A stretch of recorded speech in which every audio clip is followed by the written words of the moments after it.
You are listening to Confident Women Keep Growing, a podcast where women are being intentional and being more confident and investing in personal growth.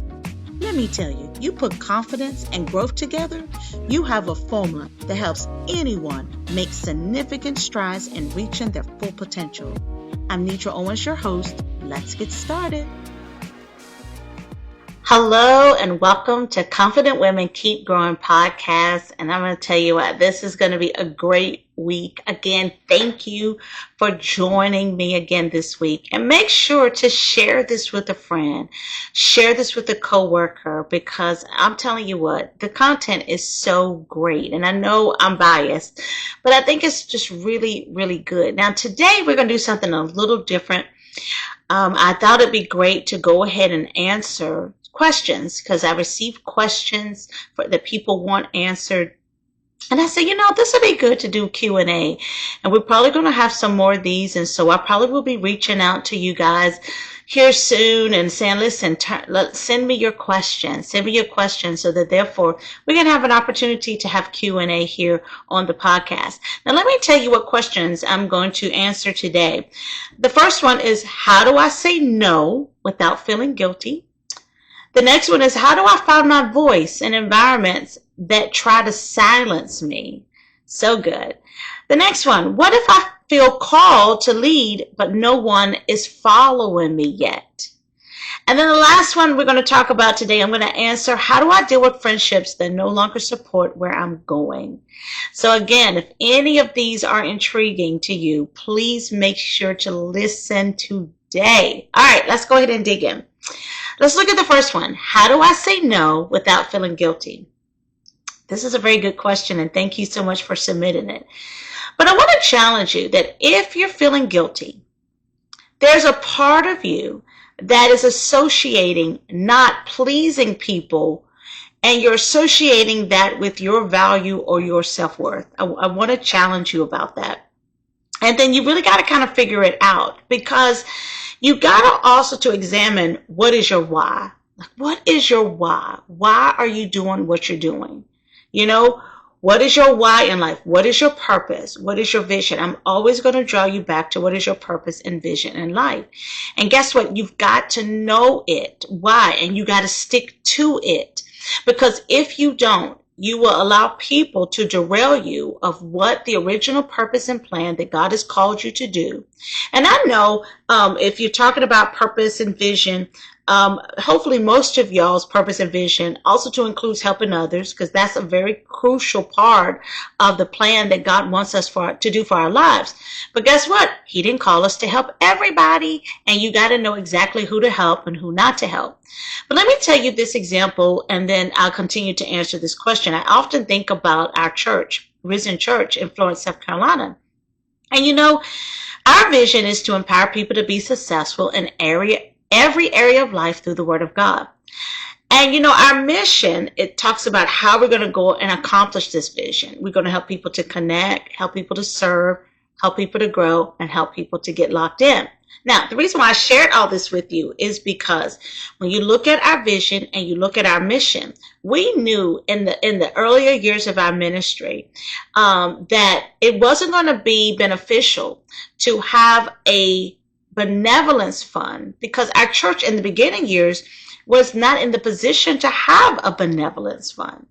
And so, because if we did, then we were going to be jeopardizing utilizing money to help people that we would potentially be in a position where we couldn't pay our bills. I'm talking about in these earlier years of ministry.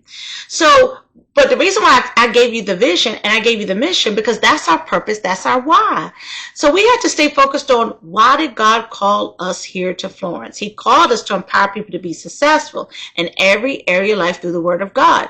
How are we doing that? Help people to connect, help people to serve, help people to grow, help people to get locked in. Nowhere in there did it said we're going to have a benevolence fund. So I'm not trying, and trust me, y'all, I'm not against benevolence. And what we did was, We personally and people in our church pulled together to help people. So we didn't neglect people. Let me set that record straight. But what I'm saying is that we had to tell people, you know what, our ministry right now is not in a position to have a benevolence fund. Why? Because we had to set our priorities. In other words, if we at the time did benevolence, then the church could have potentially went under. And what good would it have done us or the community? And so I say that to say, you got to keep in mind that when you tell somebody no, it has to come from a place of purpose and vision. It has to come from you setting priorities. You know, whatever help this person needs, does it fit within the purpose and vision plan that God has placed on your heart for your life? No, really. Because when you begin to start saying no, then you don't have to feel guilty. Why? Because you know that it's coming from a place of a foundation of purpose and vision. You know your why. So, for example, if you're trying to save money and you say, you know what, we're going to, this year, I'm setting a goal to make sure that I have at least 4 to 6 months worth of expenses saved. And then throughout the year, guess what? You're going to be challenged. You're going to have people and family, friends that are going to be like, but you don't understand. I need this money because I don't have a car. And I mean, can you lend me $6,000? Okay, you're not lending because 9 times out of 10, you're not going to get it back. But then you have to really sit down and say, all right, God, what should I do? Right? And if God tells you to do it by all means. But then if God says, well, what is your purpose? What is your vision? Well, my purpose and vision, I set out to save money so I can have 4 to 6 months worth of expenses saved. Right? Well, guess what? If you loan money to everybody throughout the year, you're never going to reach that goal and reach that target. And you got to go back to why was that original goal set? So what I'm saying is, and that may be a long answer, but we can't just be people that are out here just running to everybody's rescue. I know this may sound hard, but we've got to be intentional with every single aspect of our lives. And we got to know that no is a complete sentence. And you don't have to feel guilty if you're not able to be everybody's superwoman in their life. Come on, take a deep breath. Let that soak in. God didn't call you to be everybody's superwoman, but he did call you to help people. And guess what? You got to make the impact that God wants you to have on people. But guess what? If you're not in a position to help yourself, it's going to be hard for you to help others. Okay? All right. Next question. How do I find my voice in environments that try to silence me? Oh, I thought that one was so good. Oh my goodness. You know, we live in a society and an education system that, I mean, come on, when you really think about it, it tells us what to think, but it doesn't tell us how to think. And I want to challenge you right now, the person who asked this question, you really got to take a step back and really start to think for yourself and allow it to be rooted in God himself, you know? Because if we're not careful, we will spend our entire lives waiting on someone or an institution to validate who we are. And if we don't get that validation, then after some time we resolve that, you know, maybe this is not who I am. You know, maybe this is not what I am supposed to do because I'm not getting the validation. And could it be that you're in some environments that just really don't know how to appreciate you. They don't really know how to receive your personality. There are some settings, unfortunately, especially being a woman, if you're educated, if you're articulate, if you can solve problems, for some settings, that's very intimidating. When in fact, you're not trying to be intimidating. You're just being who you are. You're being who God has wired you to be. But in order for them to feel more comfortable, they try to push you inside a box. They try to silence you. They try to make you quiet. They don't really appreciate the gifting that's on the inside of you. And you've got to begin to not look at your settings and your environments and wondering, they don't really appreciate me, or they're trying to silence me. First of all, what you got to do is establish what is your voice, and not let it be dependent upon whether other people are validating it or not. That is between you and God. What is your voice? That is my question to you. I reflect on my life when I was growing up, and I'm gonna tell you what, I was a feisty pistol. Some people may still say I am, but I have mellowed out over the years, thank God, right? But now, I knew back then, looking back on it, I still needed to be developed. And a part of me lost a part of my voice along my journey because I experienced people who kept trying to put me in a box. I would be in a setting where when a problem was expressed and everyone was asked for insight and solving the problem, I would give an intelligent answer, right? And then I would kind of be reprimanded for not understanding how the system works in that institution, and then kind of questioning, well, why did you kind of give that response? I mean, it's like, it's a good response, but it's not going to work here. And those type of things kind of jarred me. And I learned in my latter years here that I allowed myself to also to back into a box. Why? Because I was conforming to adjust to how people wanted me to be versus me establishing what my voice is, who I am. And the reality of it is, you got to know your voice. You got to know who you are, and you can't shrink back. You can't back down off of that. Why? Because that's who God called you to be. And I've later learned in life that, you know what? You got to teach people how to treat you. And so for the person who's in an environment that you feel like they're trying to silence you, I would encourage you one or two things. Pray. Ask God, is this where he wants you to be? The reality of it is that, for example, if I was in a church today, say I wasn't a pastor and I was in a church today, and this church didn't believe that women should be preachers. But the reality of it is that no man calls you. God is the one who does the calling. Now, man, so I'm talking about like your pastor, can confirm what God has called or what God has on your life, but ultimately God is the one who does the calling. And so if I'm in a church who doesn't believe that women should be preachers, but I know God has called me, maybe I just don't need to be in that environment. You know why? Because that environment is not going to nurture the seed on the inside of me to grow. So, and neither am I saying run from wherever you are. I don't know exactly what institution or organization that you're talking about, but you got to ask yourself, is this the environment I need to be in, or do I need to get in a different environment that's going to appreciate me, that's going to help me to develop, that's going to help me to grow, and not back me into a box? Life is too short to be living in a box. Boxes for things is definitely not for people. And so again, don't allow yourself to be silenced, but you got to establish what your voice is and know it. And therefore you need to know what you need to do so it can continue to nurture and grow. All right. Next question.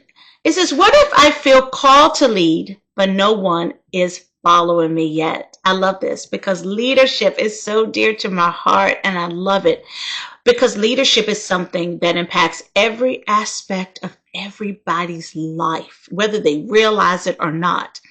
Now, first of all, I want to say congratulations, right? Because you feel led to lead. But now understand that all of us are leaders, right? The question is, are you a great leader? And that's the part I think it requires a life journey of growing and developing. Now, leadership, again, is influence, nothing more, nothing less. And so you got to understand that you are currently a leader. I think what you want to do is have a greater impact and influence on people. Now, a lot of people think that if they could just get a position, oh my God, then I'm a leader and people will follow me. But let me just tell you something that's going to help you along the journey. Once you get the title, that's just the beginning. Because no matter what your record is, you still need to be developed. And I believe leadership is something that you got to grow in. You've got to learn. You've got to develop. Now, in answer to your question, I would suggest that the first area you must look at is yourself, because the hardest person to lead would be yourself. ourselves, right? And so, first of all, what I would encourage you to do is number one, I would encourage you to look at yourself and maybe evaluate areas that you may need to grow as an individual. I would invest in reading books about leadership, learning about teamwork, learning about your strengths, your weaknesses, your skills. You got to learn yourself. Look at character. Because again, you got to be a person that sets an example. So in other words, if you are one that tells people you're going to do something, but then you're always forgetting to do it, I would take the time to grow in that area, nail that down. Because what you'll find is that if people can't trust you, then they're less likely to follow you. And then the next thing is that you're going to have to learn how to gain the respect of the people around you. And guess what? You don't need a title to be a great leader, right? You got to learn how to talk to people, work with people on your team.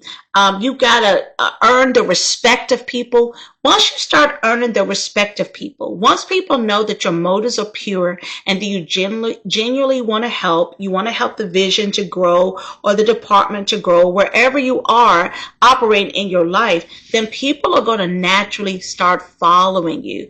And you're going to have influence over their lives and in a positive way.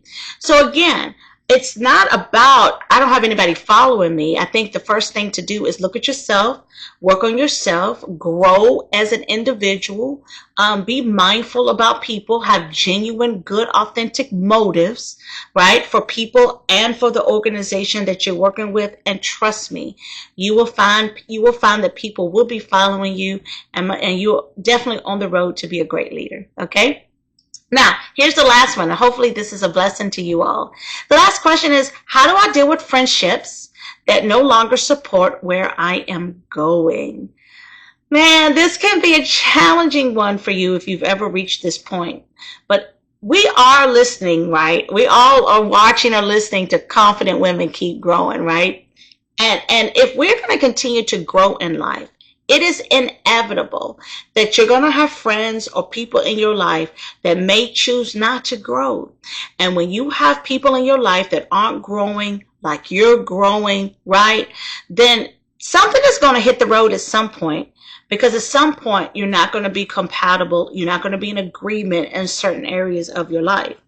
And so with that being said, I truly believe that, how do you deal with it? Well, I think that the first thing you got to do is you really need to sit down and define, what is the deal with friendships in my life? Like you have relationships, multiple levels of relationships in your life. You have associates, you have co-workers, you have the people at the church, you have friendships, you may have your spouse, right? The reality of it is you got different kind of relationships in your life. And the reality of it is that you really need to know what are the parameters for each one of those different kind of relationships in your life. I would ask you to really focus on what is the purpose of a friend in your life, right? You got, everything should be birthed from purpose and vision, right? Once you establish what those parameters are, then at that point, when people fall in that parameter or fall out, right, at least you now have something that's more definitive to say, this is the parameter of a friend, right? So in this case, when a friend is no longer supporting where you're going, right, then that person may no longer be a friend. They may now fall into the associate category. And understand, whenever you're in a different category, it has a totally different set of parameters, a totally different set of boundaries. See, the reason why a lot of people get messed up in life is because they have placed people in a category that they really don't belong. So for instance, you got some people who, they don't support you. They don't really care about you. They're more caring about themselves, but you've placed them into this friend category category, and yet they miss the mark. They don't meet expectations, but it's based upon your expectations. And the reality of it is that you really got to reset your expectations. What do you really feel like a friend should be and do? And when that person falls out of that parameter, right, then you've got to position them to a different category. Now they're an associate. It's not based upon where they say they are in your life. It's where you place them in your life. And if you do it that way, it makes it a little easier. It doesn't mean it doesn't hurt. But guess what? As you continue to grow, your friends, I would definitely say you got to have friends. One of the parameters of our friends, they got to support you and where you're going, right? And the moment that stops, I hate to say it, they've fallen out of the friend category. Doesn't mean that you don't love them. It doesn't mean that you don't keep talking to them. But my goodness, you can't drag people into categories that they no longer are fulfilling in your life. And so I would encourage you to take some time, look at different areas of your life. I mean, I'm even talking down to people that you work with, talking about networks, partnerships. Just think about the many different types of relationships you'll have in your lifetime. And you need to be able to set those parameters. I mean, that's a whole course. You hear me talking about relationships. But I would recommend that you really define it. What are those parameters for friends? And whenever a person falls in that parameter, hey, way to go. Whenever they don't, it's okay. Take a deep breath. Take a deep breath. Because why? A friend should have a purpose.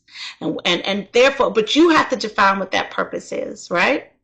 Now, hopefully that has helped y'all. That is my stab at some of this Q&A and giving you some of the answers. But ultimately, hopefully you'll see it's a common theme here. Purpose and vision. Purpose and vision.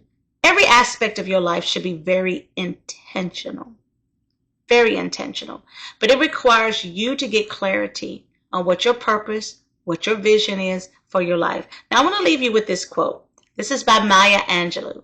She says, each time a woman stands up for herself, she stands up for all women. And I thought that would be such a blessing to just finish off this first segment of Q&A on Confident Women Keep Growing. Listen, until next week, be confident and keep growing.